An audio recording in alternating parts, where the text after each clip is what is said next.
எப்பயும் செப்டம்பர் மாதம் தானே வெக்கேஷனுக்கு போவோம். ஆனால் இந்த வருஷம் மே மந்த்தே வெக்கேஷன் போகிறோம். அது ஏன்னு வரப்போகிற விலாகில் ஷேர் பண்ணுறேன்னு சொல்லியிருந்தேன். அந்த வீடியோ தான் இது. என் பர்த்டே முடிஞ்சதுமே அடுத்து என்னோடய மாமியாரோட பர்த்டே தான். 2021 ஒரு பெரிய ஆக்சிடெண்ட் ஆச்சு. அதில் ஒரு குழந்த மாதிரியே ஆயிட்டாங்க. அதுலேருந்து இவங்களை இந்த ஸ்டேஜுக்கு ரெக்கவர் பண்ணி கொண்டு வரதுக்கு எங்களுக்கு 1 இயர் கிட்ட ஆயிடுச்சு.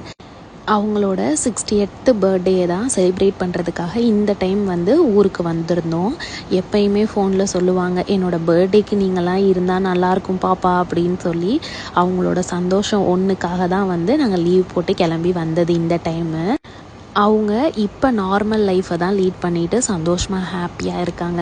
அன்றைக்கி ஃபுல் டே அவங்க கூட தான் டைம் ஸ்பெண்ட் பண்ணோம். அவங்களுக்கு ஃபேவரட்டான பிடிச்ச சர்ச்சுக்கு கூட்டிகிட்டு போனோம், அமலாஸ்வரத்துக்கு.